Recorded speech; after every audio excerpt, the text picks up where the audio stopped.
Assalamualaikum warahmatullahi wabarakatuh. Perkenalkan, nama saya Rini Zahara, NIM 1901303058, UAS Literasi Informasi dengan dosen pengampu Rizka Fatma M. Hum, jurusan D3 Ilmu Perpustakaan, UIN Imam Bonjol Padang, Fakultas Adab dan Humaniora. Yang pertama, pengertian literasi informasi menurut para ahli. Yang pertama, menurut Elizabeth Sulby. Menurut Elizabeth Sulby 1986, literasi ialah kemampuan berbahasa yang dimiliki oleh seseorang dalam berkomunikasi, membaca, berbicara, menyimak, dan menulis dengan cara yang berbeda sesuai dengan tujuannya. Jika didefinisikan secara singkat, definisi literasi yaitu kemampuan menulis dan membaca. Menurut Harvey J. Graff, menurutnya yaitu literasi ialah suatu kemampuan dalam diri seseorang untuk menulis dan membaca. Yang ketiga, menurut Jack Goody, menurutnya yaitu literasi ialah suatu kemampuan seseorang dalam membaca dan juga menulis. Yang keempat, menurut Merriam-Webster, yaitu suatu kemampuan atau kualitas di dalam diri seseorang di mana di dalamnya terdapat kemampuan membaca, menulis, dan juga mengenali serta memahami ide-ide secara visual. Yang kelima, menurut UNESCO, yaitu literasi ialah seperangkat keterampilan nyata, terutama keterampilan dalam membaca dan menulis yang terlepas dari konteks yang mana keterampilan itu diperoleh serta siap yang memperolehnya. Yang keenam, menurut Alberta, literasi ialah kemampuan membaca dan menulis, menambah pengetahuan dan keterampilan berpikir kritis dalam memecahkan masalah, serta kemampuan berkomunikasi secara efektif yang dapat mengembangkan potensi dan berpartisipasi dalam kehidupan bermasyarakat. Yang ketujuh, Nasution Institute for Literacy, yaitu kemampuan individu untuk membaca, menulis, berbicara, menghitung, dan memecahkan masalah pada tingkat keahlian yang diperlukan dalam pekerjaan, keluarga, dan masyarakat.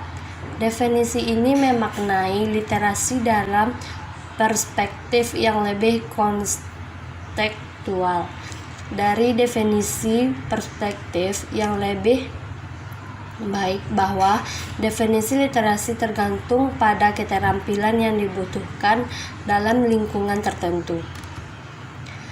Yang kedua, model literasi informasi. Yang pertama, kita dapat memahami tanggung jawab dalam semua aspek informasi dan sosial, misalnya hak cipta dan kekayaan intelektual. Yang kedua, kebutuhan untuk mengadopsi metode penanganan data yang sesuai. Yang ketiga, peran yang mereka mainkan dalam membantu orang lain dan dalam mencapai informasi dan manajemen. Yang keempat, kebutuhan untuk menyimpan catatan sistematis. Selanjutnya, pentingnya menyimpan dan berbagi informasi data secara etis. Peran profesional seperti manajer dan pustakawan yang dapat memberikan saran, membantu, dan mendukung semua aspek manajemen informasi. Selanjutnya, manfaat literasi informasi. Yang pertama, membantu dalam pengambilan keputusan. Peran literasi informasi dapat membantu pemecahan masalah suatu persoalan. Dalam mengambil keputusan untuk memecahkan masalah, seseorang harus memiliki informasi yang cukup untuk dapat mengambil sebuah keputusan. Menjadi manusia pembelajar di era ekonomi pengetahuan, kemampuan literasi informasi memiliki peran yang sangat penting dalam meningkatkan kemampuan seseorang untuk menjadi manusia pembelajar. Dengan memiliki keterampilan dalam mencari, menemukan, mengevaluasi, dan menggunakan informasi, maka seseorang akan dapat melakukan pembelajaran secara mandiri.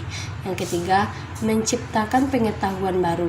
Berdasarkan pemahaman literasi informasi, maka akan terciptalah pengetahuan baru.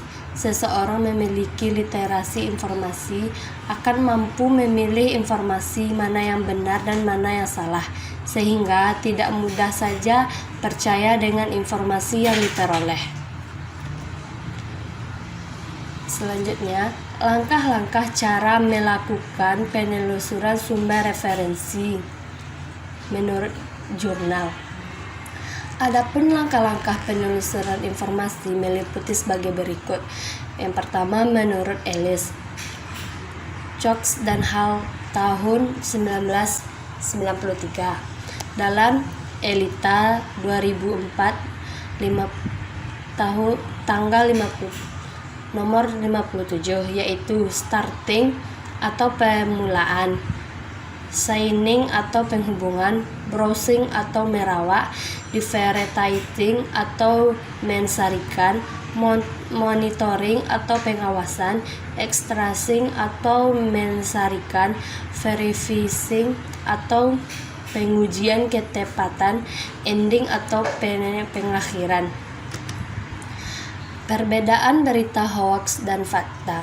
Yang pertama, judul provokatif. Judul menjadi hal pertama yang pasti dibaca. Judul-judul yang provokatif biasanya membuat kita penasaran. Kebanyakan judul itu salah satu ciri berita hoaks, sehingga harus benar-benar dibaca sampai habis. Jangan sampai membaca judulnya saja, sehingga kita tidak tertipu dengan adanya berita yang bohong. Yang kedua, cek dan recheck. Tidak semua judul bernada provokatif atau hoaks. Maka dari itu harus dilakukan cek dan recheck terlebih dahulu. Cari sumber berita di media lain. Yang paling mudah dilakukan, baca berita sampai selesai, sehingga bisa diketahui sumbernya dari mana, apakah narasumbernya jelas atau cuma opini belaka. Kemudian, apakah sudah memenuhi unsur jurnalistik sesuai dengan undang-undang.